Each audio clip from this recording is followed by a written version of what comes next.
ETF index mutual funds నేర్చుకుని stock మార్కెట్లో రాణించాలనుకుంటున్నారా? వెంటనే ఈ నెంబర్కి కాల్ చేయండి. నమస్కారం. కార్తీక పురాణం 25వ రోజు పారాయణలోకి వచ్చాం. ఈ రోజున కార్తీక బహుళ ఏకాదశి, శుక్ల ఏకాదశి చేసుకున్నాం కదా. బహుళ ఏకాదశి నాడు ఈ రోజంతా ఉపవసించి రేపు ఉదయం ద్వాదశి నాడు ద్వాదశి పారాయణ చేసుకోవచ్చు. అయితే ఎవరైతే కార్తీక నక్తాలు ఉంటారో, అంటే ఉదయకాలం అంతా ఉపవాసం ఉండి రాత్రి భోజనం చేసే విధిని నియమంగా పెట్టుకుని ఉంటారో వారికి ఏకాదశి నియమం అంతగా ఉండదట. మీ అవకాశాన్ని బట్టి చేయొచ్చు. ఈ ఏకాదశి పర్వదినం రోజున ఇప్పటిదాకా చేయలేని దీపదానం కానీ, ఏదైనా ఫలదానం కానీ, తిలాదానం కానీ, వస్త్రదానం కానీ, ఏదైనా వెచ్చని దుప్పట్ల లాంటివి వస్త్రదానం కానీ విశేషంగా చేసుకోవచ్చు. ఏది చేసినా అద్భుతమైన ఫలితం ఇస్తుంది. అయితే ఇవాళ పారాయణలోకి వద్దామండి. పృథు మహారాజు ఇలా అడిగాడు, నారద, నీ చేత అద్భుతంగా చెప్పబడినటువంటి తులసి మహాత్మ్యాన్ని విని ధన్యుణ్ణయ్యాను. అదేవిధంగా కార్తీక వ్రతాచరణ, దాని ఫలితాన్ని తెలుసుకుని కూడా చాలా సంతోషించాను. ఎంతో సవిస్తరంగా చెప్పావు తండ్రి. అయితే ఎవరెవరు ఈ కార్తీక మాసాన్ని ఆచరించి ధన్యాత్ములయ్యారు, ఇంకా ఎవరైనా తెలిసిన వాళ్ళు ఉన్నారా, వాళ్ళని గురించి ఏదైనా విశేషం చెప్పమని అడిగితే నారద మహాముని ఇలా చెప్తున్నాడు. చాలా కాలం పూర్వము సహ్యపర్వతాల దగ్గర, సహ్యాద్రి పర్వత పంక్తుల దగ్గరలో కరవీరం అని ఒక చిన్న ఊరుండేది. ఆ ఊళ్ళో ధర్మవేత్త, నిరంతరము హరిపూజాసక్తుడు, నిత్య ద్వాదశాక్షరి జపవ్రతుడు, అతిథి సేవాపరాయణుడు అయినటువంటి ధర్మదత్తుడు అనే ఒకనొక బ్రాహ్మణ ఆయన ఉండేవాడు. ఈయన ఏం చేశాడట, ఒక కార్తీక మాసంలో విష్ణు జాగరణ చేదలిచిన వాడే, అంటే ఏకాదశి నాడు వెళ్ళాడనమాట. తెల్లవారుజామునే లేచి పూజోపకరణాలు సమకూర్చుకుని విష్ణువాలయానికి బయలుదేరాడు. ఆ దారిలో వంకరలు తిరిగిన ఘోర దంష్ట్రలు, పాటిస్తున్న నాలుక, ఎర్రటి కళ్ళు, దళసరిపాటి పెదాలు, మాంసరహితమైన బక్కటి ఎండిపోయినటువంటి దేహం కలిగింది.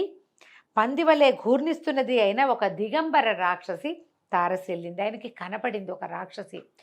ఎండుగా ఉంది, బక్కగా అంటుకుపోయింది, డొక్కలు అంటుకుపోయి, నాలిక బయటికి వచ్చి నాలిక పైకి కిందకి పావు నాలికలాగా కదులుతూ, కళ్ళు మిడిగుడ్లుగా కళ్ళు, ఒంటి మీద వస్త్రాలు లేవు, స్త్రీ శరీరం అని తెలిసేలాగా ఉంది, కానీ ఎండిపోయినట్టుగా ఉందన్నమాట. చూడ్డానికి భయం వేసేలాగా ఉందట. ఈత పొదలాగా జుట్టు, పళ్ళు కూరలు బయటకు వచ్చేసి కనపడుతున్నాయి.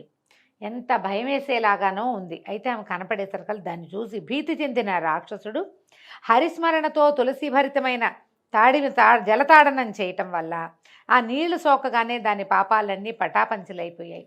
ఈయన ఆ చేతోటి నీళ్లు పట్టుకెళ్తున్నాడు దేవాలయానికి. తులసి కూడా పట్టుకున్నాడు. ఈ చేత్తో ఇట్లా తులసి పట్టుకుని ఇట్లా కమండలం పట్టుకున్నట్ట. ఈ తులసి జారి ఆ నీళ్లలో పడింది. ఈయన భయపడి చేతిలో ఉన్న వస్తువు విసిరేశాడు దాని మీద. మనం కూడా చేస్తాం చూడండి, అట్లా చేతిలో ఉన్నది ఏదో అది ఏమిటో చూసుకోకుండానే చేస్తాం. ఈ తులసి కలిసిన జలం ఎప్పుడైతే ఆ రాక్షసు మీద పడిందో వెంటనే దానికి ఈ పూర్వజన్మ జ్ఞానం వచ్చేసింది. తన పాపాలన్నీ పటాపంచలైపోయినాయట. ఈ పాపాలన్నీ పోవటం వల్ల తద్వారా కలిగిన జ్ఞానం వలన కలహ అనే పేరున్న ఆ రాక్షసి ఆ బ్రాహ్మణుడికి సాష్టాంగంగా ప్రణమిల్లి నేల మీద పట్టుకుని దండం పెట్టేసిందిట. తన పూర్వజన్మ కర్మ విపాకాన్ని ఇలా విన్నవించింది. కలహ ఏం చెప్తోందంటే, ఓ పుణ్యమూర్తిపైన ఓ బ్రాహ్మణ, పూర్వములో నేను సౌరాష్ట్ర దేశమందలి భిక్షుడనే బ్రాహ్మణుని భార్యను. అప్పుడు మిక్కిలి కఠినరాలై ఉంటూ కలహ అని పిలువబడేదాన్ని. నేనేనాడు నా భర్త ఆజ్ఞను పాటించి ఎరగను. ఆయన హితవుని ఆలకించిన దాన్ని కాను. నేను అలా కలహకారిణినై అహంకరించి ఉండటం వల్ల కొన్నాళ్లకి మా నాథుని మనసు విరిగి మారువను వాడాలనే కోరికతో ఉండేవాడు. భార్యలు సరిగ్గా ఉండకపోతే దీన్ని వదిలేసి ఇంకో పెళ్లి చేసుకోవడం ఇప్పుడు సిద్ధాంతం. అప్పట్లో ఆ భార్య ఉన్నా కూడా పెళ్ళిళ్ళు చేసుకునేవాళ్ళండి. ఇది ఈమెతోటి కాదు, మన ధర్మం ఈమెతో ప్రవర్తించదు, ఇంకొక వివాహం చేసుకోవాలని అనుకున్నాడు. అయితే ఈవిడ, ఈ కలహ అనే ఆవిడ, నేను ఆయన సుఖపెట్టలేకపోయినా ఆయన సంతోషంగా ఎలా ఉంచాలి, నా పద్ధతి మార్చుకోవాలి అలా నేను ఆలోచించలే. కానీ అతను మారుమను చేసుకోదలుచుకున్నాడన్న కోరికని గుర్తించి భరించలేక విషం దాగి చనిపోయాను. ఆత్మహత్య మహాపాతకం అండి. ఆత్మహత్య చేసుకున్న వాళ్ళు కొన్ని వేల జన్మలు, దిక్కుమాలిన జన్మలు ఎత్తుతారట. అస్సలు శరీర త్యాగం మనంతటా మనం చేయకూడదు. కార్తీక పురాణంలో కథలు ఉంటాయి చూడండి. తండ్రి చనిపోయాడు, భర్త చనిపోయాడు, ఆ స్త్రీ ఒక్కతే ఉంది, నేను ఒక్కదాన్నే ఏమవుతాను అని అనుకోలే. ఆవిడ అట్లాగే దైవసేవతోటి, దైవసేవ తర్వాత చుట్టుపక్కల వాళ్ళకి ఏదో చూస్తూ మొక్కామోడు పెంచుకుంటూ జీవన పర్యంతము గడపాల్సిందే. మానవుడు అన్నవాడు చనిపోకూడదు, ఎవరూ లేరని. ఆత్మహత్య చేసుకుంటే ఏమవుతుందంటే చాలా దౌర్భాగ్యపు జన్మలు వస్తాయట. మనుషులుగా పుట్టడానికి వాళ్ళకి చాలా సమయం పడుతుంది. ఇప్పుడు ఆత్మహత్య చేసుకున్నారంటే ఈ జన్మలో తర్వాత కొన్ని జన్మలు చాలా కీటక జన్మలు అవి ఎత్తుతారు. మనుషులుగా జన్మనెత్తినా కూడా వీళ్ళు పాపం అంటే మనకి పురాణాల్లో ఇట్లా చెప్తారండి, అవయవాలు లోపంతో జన్మిస్తారు, అనారోగ్యంతో జన్మిస్తారు, అవన్నీ బాధలు. అందుకని ఎప్పుడు ఆత్మహత్యకి ప్రేరణ మనం ఇది కాకూడదు. ఏదో సమస్య వస్తే దాన్ని తీర్చుకోవడానికి ప్రయత్నం చేయాలి. ఇక్కడ కాకపోతే ఇంకో చోట, ఈ జీవితం కాకపోతే ఇంకో రకమైన జీవితాన్ని మొదలు పెట్టుకోవాలి. కానీ జీవితాన్ని మాత్రం వదిలిపెట్టకూడదండి. ఆ వదిలిన వాళ్ళకి ఇట్లాంటిది వస్తుంది. ఈ భరించలేక భర్త ఇంకో పెళ్లి చేసుకుంటాడు అన్న మాటను భరించలేని ఈ స్త్రీ కలహ అనే ఆవిడ ఆత్మహత్య చేసుకుంది. యమదూతలు ఈవిడ్ని తీసుకెళ్ళట యముడు ముందు నిలబెట్టారు. యముడు చిత్రగుప్తుని చూసి, చిత్రగుప్త దీని కర్మకాండాలు తెలియజేయి, అవశ్యం అనుభోక్తవ్యం శుభాశుభ కర్మఫలం అన్నారు. శుభాలైన అశుభాలైన అవశ్యము అనుభోక్తవ్యమే, తప్పకుండా కర్మ ఫలితాన్ని అనుభవించి తీరాల్సిందేనని యముడు అనగా చిత్రగుప్తుడు అన్నాడు, ఓ ధర్మరాజా, ఇది ఒక మంచి పని కూడా చేయలేదు. తాను షడ్రసోపేతంగా భోజనం చేసిన తర్వాత కూడా భర్తకి అన్నం పెట్టేది కాదు. మామూలుగా భర్తకే ముందు మగవాళ్ళకి ఎవరు సంపాదన పనిలో వాడికి ముందు మన పద్ధతులండి అవి. మనం అందరం గుర్తుండి ఉంటుంది. నాన్నలకి అన్నం పెట్టాకే అమ్మలు అన్నం తినేవాళ్ళు. పాతకాలం పద్ధతి అది. ఇప్పుడు కూడా అలా పాటించే వాళ్ళు చాలామంది ఉన్నారనుకోండి. అలాంటి వాళ్ళు ఉన్నంతకాలం ఇంకా కలియుగం నడుస్తూ ఉంటుంది మరి. అయితే ఈవిడేం చేసేది, తను భోజనం చేశాక భర్తకి కంచంలో అన్నం పెట్టేది కాదు. అందువల్ల మేక జన్మ ఎత్తి బాధిష్ట అగుగాక. అందువల్ల ఏమిటి, ఈవిడ ఈ పని చేసింది కాబట్టి మేక జన్మలు ఎత్తాలంటే మన భూలోకంలో ఉన్న మేకలన్నీ మొగుడికి అన్నం పెట్టకుండా తాము తినేసిన వాళ్ళే మేకలయ్యారనమాట. నిత్యము భర్తతో కలహించి అతని మనసుకి బాధ కలిగించినందుకు గాను పురుగై పుట్టుగాక.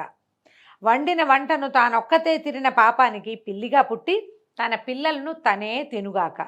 భర్తృద్వేషిణి అయి ఆత్మహత్య చేసుకున్నందుకు వలన అత్యంత నిందితమైన ప్రేత శరీరాన్ని పొందుగాక.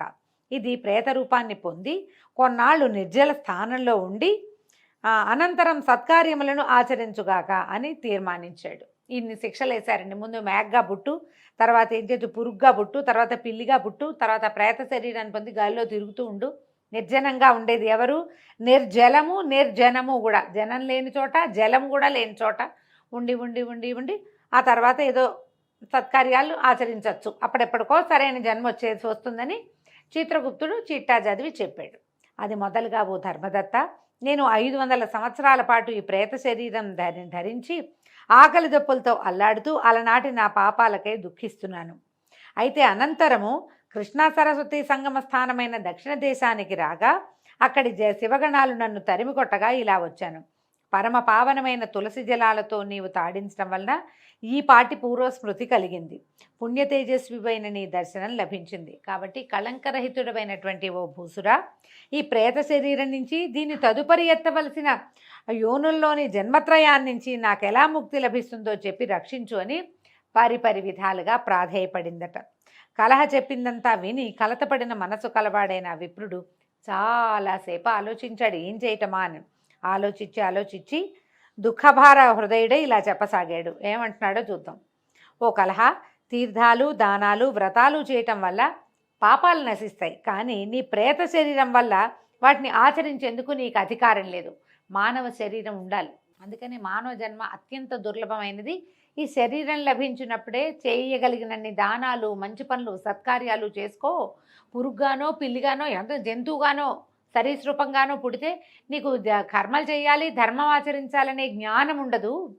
ఆ శరీర ధర్మం ఏమిస్తుందో అదే ఆచరిస్తావు. ఒక మనిషికి మాత్రమే సమస్త ధర్మాలు తెలుస్తాయి, చేసేందుకు అవకాశం కూడా లభిస్తుంది. ఏమీ లేదు మన చేతిలో దానం చేయటానికి.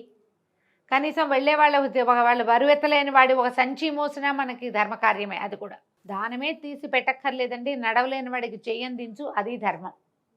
బరువెత్తలేని వాడికి బరువెత్తి పెట్టు, అది ధర్మం. బాబు ఆయన కేకైన ఆయన అంటే వాళ్ళ బదులు మనం కేకేసినా కూడా ధర్మమేనండి. మనుషులై పుట్టేటప్పుడు అలా ప్రవర్తించాలి మనం. మిగిలిన జన్మల్లో మనకు ఆ అవకాశం లేదు, కేవలం మానవ జన్మకు మాత్రమే ఉంది. ఈ కలహకి ఇప్పుడు ప్రేత శరీరం ఉంది, మానవ శరీరం లేదు. దానికి ప్రేతంగా ఉండటం వల్లే అలాంటి వికృత రూపంతో కనపడింది అనమాట. అదీగాక 3 యోనుల్లోనూ 3 జన్మల్లో అనుభవించవలసిన కర్మ పరిపాకం అతి స్వల్ప పుణ్యంతో తీరదు. అందువలన నేను పుట్టి బుద్ధెరిగిన నాటి నుంచి ఆచరిస్తున్న కార్తీక వ్రత పుణ్యంలో సగభాగాన్ని నీకు ధారపోస్తాను. తద్వారా నీవు తరించి ముక్తిని పొందు అని చెప్పి తన దగ్గరున్న కార్తీక వ్రతం తాలూకు కర్మల ఆ ధర్మ పుణ్యబలాన్ని దీనికి ఇచ్చేస్తానంటున్నాడు. ఇది కూడా ఎంత గొప్ప విషయం అండి. ఎవరైనా చేస్తారు ఇట్లాంటి పని? ఈయన చేయడానికి ఒప్పుకున్నాడు. తనంతట తనే ఆఫర్ చేశాడు, తీసుకోమ్మా అని.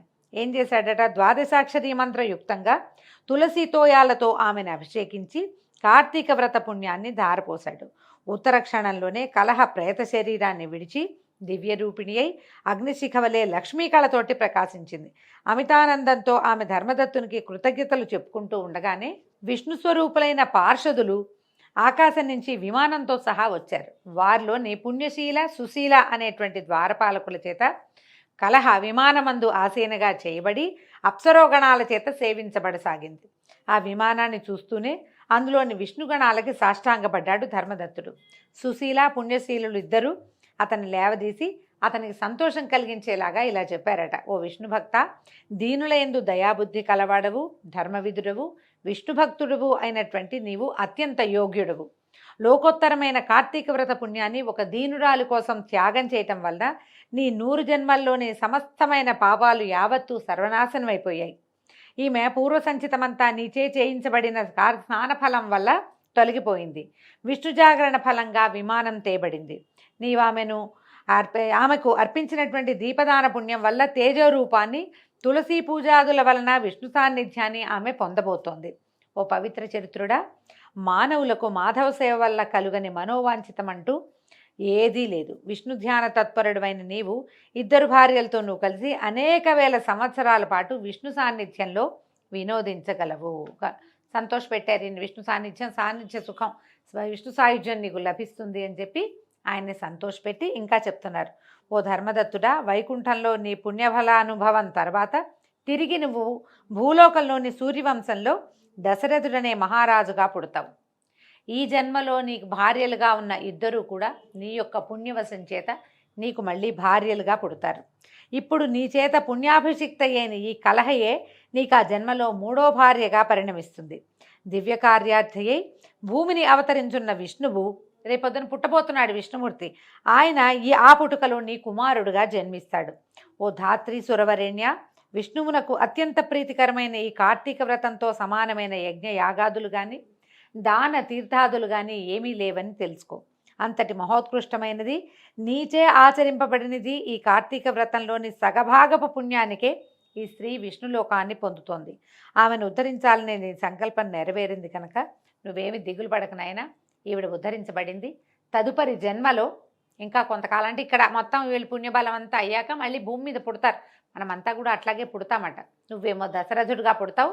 ఈ జన్మలో నీ భార్యలు 2 ఎవరైతే ఉన్నారో వాళ్ళిద్దరూ నీకు భార్యలుగానే వచ్చే జన్మలో దశరథుడిగా పుట్టినప్పుడు నీకు భార్యలు అవుతారు. ఇప్పుడు నీ వల్ల ఈ విష్ణు సాయుధ్యం లభించినటువంటి ఈ కలహ నీ 3వ భార్యగా జన్మిస్తుంది.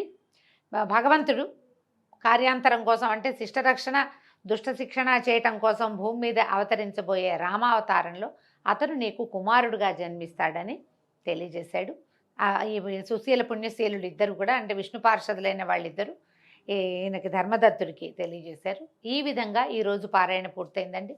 రేపు ఉదయం 26వ రోజు పారాయణలో మళ్ళీ కలుసుకుందాము. నమస్కారం.